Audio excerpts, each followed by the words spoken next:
My name is Izzy. I'm here with Joma, and tell the world what you do, my brother. So I make music. I DJ a lot, and recently I just been working on that. So there's nothing really to say. We're at Scent Skate Park. This is where I first met Izzy about 4 or 5 years ago, right after COVID or something. No, it was during COVID. Was it during COVID? Yeah, it was during. I remember because I would come here and I during the class, I would be on the Zoom meetings and I would be skating while during the Zoom meeting because you do the shit from your phone. This was before, because in 2021 they started doing a thing where you had to have your camera on. Oh.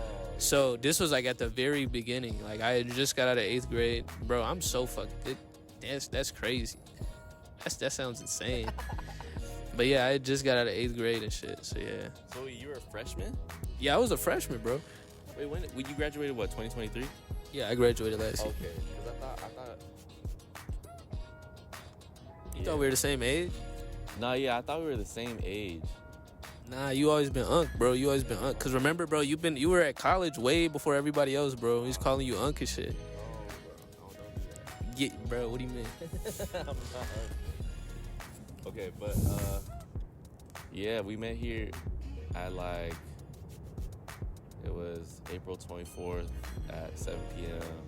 Bro, why you making shit sound romantic, bro? Yo, no, I remember because I was doing a kickflip on that. You remember when I used to do weak ass kickflips, up a transition. I don't know how to. You would rock the fakie. Yeah. They make it sound cooler than it was, but it was really a trash ass trick. It was weak as fuck. But I asked him to record it, and that was how we met. But you talking about DJing and shit, you kind of downplaying it, bro. You kind of downplaying it super heavy because, you did just do a pretty big venue, What was it? So it was for Thirsty Thursdays. They play at Moonlight Lounge. It's a karaoke kind of lounge, but it's super big venue in there.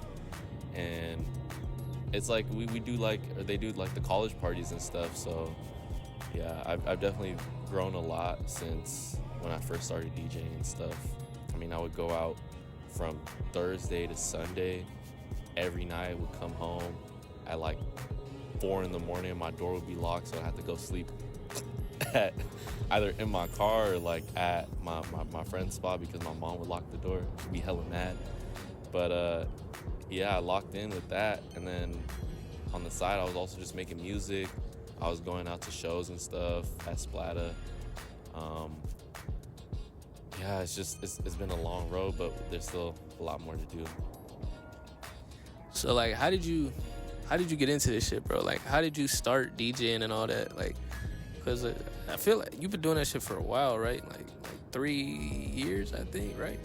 Yeah, around 3 years or so. That's actually crazy thinking about it.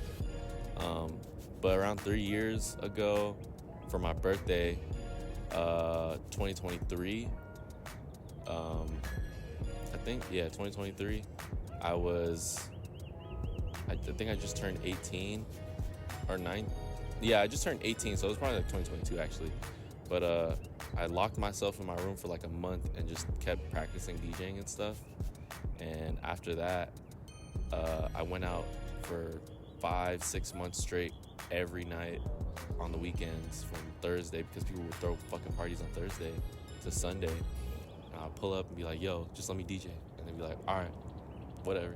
And then I'll plug into that Bluetooth speaker and just play. And then people started to know me. I started posting it a lot. Everyone would ask me to come play at their parties. And then from there, people started asking me to play at their events. And that's where Thirsty Thursdays kind of came in. And yeah, I just grew from there. I know this is a kind of crazy question to start with, bro, but when you do all your DJing and shit and your music stuff, do you ever feel it's more so I feel sometimes it's not about talent, you know what I mean? Do you ever feel that? Nah, yeah, for sure. Sometimes it's not about talent, it's more so about your image and building that image for yourself. We could talk about all the people that are up right now in the music industry and be like, yo, Ice Spice just shakes her ass and everyone fucks with it.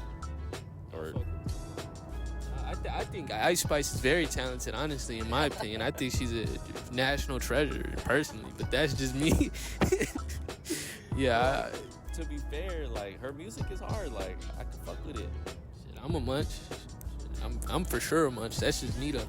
But yeah, yeah, I feel like it's the same way in like skating. Like a lot of people just shake their ass and be mid, and then like we got like that 20,000 followers and shit. I'd be like, yo, I guess this one girl. I don't wanna hate, but I'ma hate real quick. And like, bro, she's so trash. Like the nigga can't even like, bro, like she could jump like 3 feet. Like she got the worst vertical of all time, bro. She hit the same rail in every video, and she just got like Every video? damn near every video, bro. She in the same rail, and then it's just cause she got a bikini on. Like niggas be fucking with it, and it's like, yo, like y'all niggas. I think I said this shit earlier, bro. But if Tyshawn Jones right now, that's his name. Tyshawn, if that nigga right now started shaking his ass right now wearing a G-string, bro, that nigga would lose all his sponsors. They be sponsoring niggas for the wrong shit, bro. They be sponsoring niggas for the wrong shit, bro. Like, bro, it's some niggas here in like Las Vegas that are signed that I feel like, you know, they might be a little trash. Like them niggas Napalm Star. Do you remember them? I was hating on Napalm Star for 3 fucking years before it got outed that they liked little kids. It wasn't even about that. They just made trash ass music, bro. Like, bro, that shit was so crazy because everybody fucking loved them, bro. They got signed. They dropped the album, bro. They was at every show. Them niggas was like rock stars, bro. Like, that shit was like, it wasn't tragic. For me, that shit was hilarious. I feel bad for the people that they was trying to talk to, bro. But yo, that shit was crazy. I also feel like the show scene here is crazy too, bro. Like, yo, like, what? You do a lot of shows, bro. What's the craziest shit you seen at one? I remember. I think it was the 4th Splatterfest that we did. I performed one of my songs. It's called "Kill That Pussy." That's just so hilariously horrible. I fuck with that song. I don't know why I chose to name it that, but it's simple. Yeah. It's simple. But yeah, then a fight like broke out in the back, and I had to just completely stop the show because I DJ like the whole show. So I DJ for all the other artists too. So I gotta stand up there for fucking like 7 hours and shit. And I stopped the whole show, and like we had to like kick those motherfuckers out. Like apparently this dude, like he was drunk as fuck, and he started pouring like 4 Loko like all on the ground. And these group of people were like, yo, you gotta stop that. And he like threw it in their face. Shout out Nocturnal, bruh. They jumped his ass and then threw him outside, and then he just never came back. And then we just continued after that. It was crazy. Because at first I thought it was a mosh, and I was like, oh shit, like, yo, these people are going crazy. And I was like, oh shit, what the fuck? They're actually like fighting. So I had to stop it, bro. That shit was crazy, bro. Yeah. So have you ever had anybody mosh to your songs ever? Yeah. Every show they mosh for a little. But like, you know, I have other songs that you don't really mosh to, so, you know. What's that feeling like? Because I feel like, you know, displaying your art to a bunch of niggas and then seeing them moshing is like the ultimate acclaim, I would feel. Or not ultimate, but you know. It's actually really easy to get people to mosh. You just gotta yell. I swear to God, you just gotta yell. You just gotta yell, really? And if there's hella bass in the song, they're just gonna mosh. The only thing that sucks about it is that people won't fuck with you after that. You know what I mean? What you mean? Like, people will pull it to the show and mosh and then just not give a fuck about who you are. Like, you could have the craziest set at one of these local shows and like no one gives a fuck.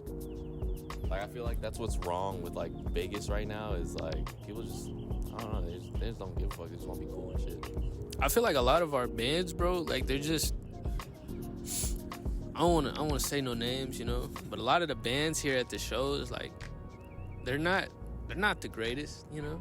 And then at the rap shows, like I've never been to one. To your guys' type thing, I don't know how it's like. I've only really been to indie shows, but that shit is like tragic, bro. Like that scene is terrible right now, dog. And it's not because of the people, it's because of the music, bro. Like the vibes that everybody brings to the functions are fucking great. Like everybody there, like Vegas people are so dope. But it's like, we just gotta have better bands, bro. Like all of these niggas end up touching kids, bro. It's weird. I don't know why. Not the ones that we know of, okay? Yeah, Shout out to Jonetsu. They're one of the hardest bands ever. Like, I swear to God. No lyrics. No lyrics. Lyrics That's fire. Yeah, no lyrics. They just drummers, bro, everyone's crazy in that fucking band. Like, they're actually hella good. I held on. After one of the shows, they left one of their pedals, and they kept asking for it back, and I would never be able to give it back to them. So I held on to their pedal for like a year. So it was like were you holding on to it sentimental, like, or was it just because you had it? Like, no, it was just because it came into my possession. I was like, this isn't mine, and I got to get it back to them eventually. And then it just never, like, they would always ask me, like, yo, you got the pedal? I'd be like, yeah. I was like, oh, we need it for a show. I was like, oh, okay. Yeah, we can meet up. And then we never met up. like it was just, I don't know. And then this last show, I finally gave it back to them. It was like a full circle moment. Bro, that shit was crazy. so when you're doing shows and shit, like y'all, like, do you have groupies yet? No group? Like, how was it on that front, you know? I got a girlfriend, so I'm not. Oh, shit. I'm not allowed to speak on that. Oh, yeah, no, you never had a groupie. No, not at all, yeah. Alright. But for real, though, like, like... No, really though, in terms of groupies, like, it's really, like, when you look at the local scene and stuff, and, like, I don't know, local music scene, if it's groupies, it's really just girls that they're fucking with. Like, I mean, to be fair, like, I haven't, like, personally gotten, like, groupies or stuff like that, but at when I DJ, it's, like, really easy to, like, get girls. I don't do that shit now, but, like, before, it would be, like, really easy to, like, pull. I just be like, yeah, I DJ. Like, oh my god, you're so sick. And I'd be like, okay, so my dick. But no, I'm just kidding. No, I get you. It's like if you were to put to a contest and, like, you're, like, obviously the best one there. It's not that way, bro. It's not that way, bro. I would never do that, bro. The skating community is different. It's more wholesome, bro. Like, it's not like... But, like, everyone, like, not in terms of, like, girls and stuff, but just everyone in general be like, they fuck with you because you're the best. Nah. Really? Nah. People don't really fuck with you if you're good at skating. They fuck with you if you're, like, a white woman. Like, that's really what it's, like, bro, like, it don't really matter how good you are. If you're not, like a white woman or a woman that appears like a white woman, I mean, they'll fuck with you. They won't fuck with you as heavy, though. Like, but it's also kind of my fault. Like, I can't lie. Like, I'm not approachable. Like, I try my best to not be approachable. Like, just not in the sense of, like, I'm an asshole. Like, I'm nice to people who come up to me, but I try to just, like, avoid eye contact because I got, like, really bad anxiety. So I be like, yo, like I'm gonna come win the competition, then I'm fucking going home. I don't want to, like, talk. Like, No, that's like I took every Thursdays that we do in that big ass venue. They have a section for all the DJs and, like, all the friends of the DJs or whatever, whoever runs the show. And I don't like going out to parties, like, for real. Like, I experienced that. That's the biggest oxymoron ever. It's actually crazy because I really do not like going, like, out to party unless it's with my friends and stuff, and it's just us. But if it's, like, a big ass, like, club or something, I don't want to go out. So I literally just sit in my section. If my set is at 11, I'll pull up at 9, do sound check, and then make sure everything's good, and I'll just sit on my phone in the section. And then they're like, oh, it's and I'm, like, checking the time and shit. All right, so it's about 10:55, and then I'll just hop up on stage, play, and I'll leave. That's so real, bro, because, like, I don't know, it's like, for me, bro, I feel like skating niggas really don't fuck with me. And it's not it's not because, like, I don't know if I did anything, but, like, actually I did do something, but it's like like, no, the companies don't fuck with me because I am kind of an asshole, and when they had bad products, I was like, yo, like, your shit is trash, like, your shit is whack. Like, this one company, they was like, yo, like, I have been skating in their boot for, like, a year, bro. I broke my wrist in their boot because it has no ankle support. So then I landed, like I couldn't land the trick I was trying to do. And then, like, they asked me, because I was skating in a different boot, and they didn't realize that I was skating in someone else's skates. And they were like, yo, like, we want to post this picture of you doing whatever. And I was like, yo, like, okay, go ahead. Like, because they didn't realize it was somebody else's. So then they posted, and then I reposted. I'm like, y'all dumbass niggas, it's not even your skate. Like, you stupid as fuck, you idiot. Like, what kind of fucking dumbass didn't even do the check of, yeah, this is this is our product. Like, they were just claiming it was theirs. Like, and that was kind of scummy to me, yo. Like, you just want to claim, like, because I was doing dope shit and they wasn't going to sponsor me. Like, me personally, I don't like to skate for free. That's why I created my company. Like, I'm not finna skate for no white nigga for free. What do you think, this shit slavery again, bro? Hell no. And everybody, like, all these companies in roller skating are all owned by white niggas. Like, they make claim they not. Hi, do you want to support our skate company? Then I suggest you head over to sambaskates.com and get one of these dope t-shirts, or get one of these amazing jackets, which are not out yet, but don't worry, they will be soon. To skating, back to music, bro. Back to music. Yeah, bro. So on the 3 albums you dropped already, which one would you say is the hardest one to make? Like, which one took the longest? Which one did you run into the most like problems with? My first project that I dropped in high school was the one that took the longest to make, but it was so ass, so I don't even want to talk about it. The next one after that took like a week to make, and then the one after that, I named it Just Some Ideas because it was literally just songs I had made over the years. I think that was your first one. Yeah? You think so? Well, yeah, it was just really just a lot of ideas over the years, and I just compiled together. Like, I made the first half like some fun shit that we did, like rapping or whatever. It kind of sounded like an anthology, bro. Like, yeah. That shit makes sense.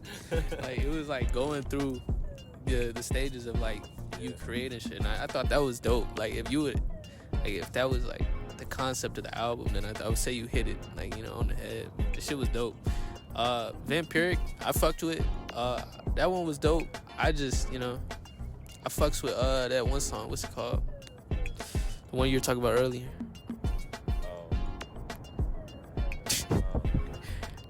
My bad.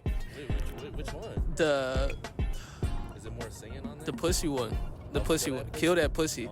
Kill that pussy. I thought it was fuck that pussy, but kill that pussy. Yeah, that was a great song. That was the funniest one on that project. That was why I fucked with it. But that shit is hella funny. Yeah. With the music shit though, like, do you want to be signed, or do you want to be like Rio, like Rio the GOAT? You know what I'm saying? Or BFB the Pac-Man. You want to be like one of them dudes, or you want to be like signed? That's just fucking not signed. Yeah. Nah, I think I don't know. Like, right now, I would rather be signed so I could be put. What you have to?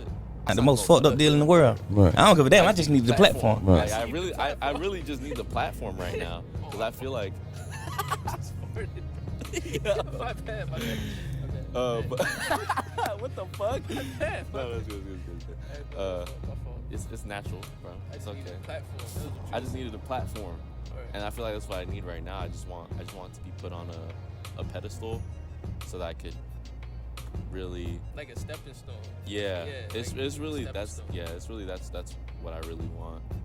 Yeah. Because I can't be an independent and no one listens to my shit, because I'm not gonna make no money. Yeah, like, I feel like Baby Smooth, Real, the GOAT, you know, fucking, like, all the Michigan dudes, they're so unique in that, because, like, bro, they're the only people that can do that.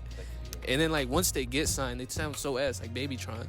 Babytron got signed and dropped the worst fucking album. They made that nigga make an album with Eminem, bro. That's fucked up. That's worse than death, bro. Like, bro, that's so fucked. I'd be so pissed if I wanted...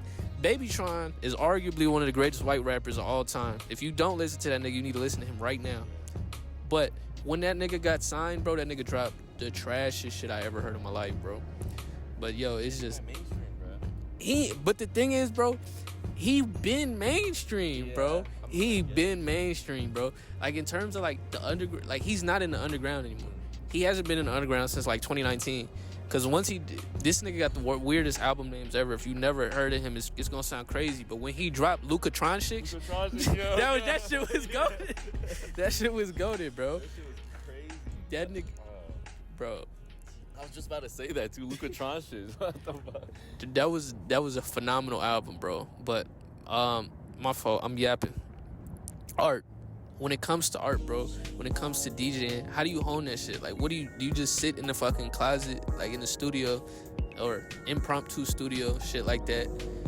Like, do you just gotta sit there for an hour and just think of shit? Or do you, like, is it like other art forms where you gotta go outside and live for like a couple months and then come back to it? Well, the thing with music is, like, it's really, you will put out what you are or like what you see or what you're around. And a lot of shit that I say is like cap, bro. I don't lie. Like, I don't really be killing people. I don't kill that pussy. But on a real note, like, I think my best music is really just because it's happened to me, or like because I was feeling that in the moment. And that's like in terms of like being outside, that's what comes out in the studio, or like that's what comes out in your music, like who you really are. No matter how cap it must be, like you see that shit a lot, or like you're on Instagram and you like, that's who you are. That's what you perceive as a human. And it's the same as like skating and stuff, where your style is your style. Like, you could have fake steez like 2019 Joma, but who you are is really just like what comes out when you create the art. You know what I mean? All right, we're running on like 20 minutes. I'm hoping the camera is still recording. So I'm gonna say like, yo, like, what are you working on right now? When is the EP coming? What are we doing next? Next is really just a rebrand, a complete rebranding of what I want to do and what I want to be known as. So I think the first single is going to come out at the end of this month. We're getting a video for it. And yeah, that's it. Just keep going. All right. Everybody go follow my boy on Instagram. It'll be in really huge text somewhere right now. Go buy a shirt. I don't know. Have a good day, guys. Follow Thomas Gigs. Yeah, follow us. All right, bye. I really hope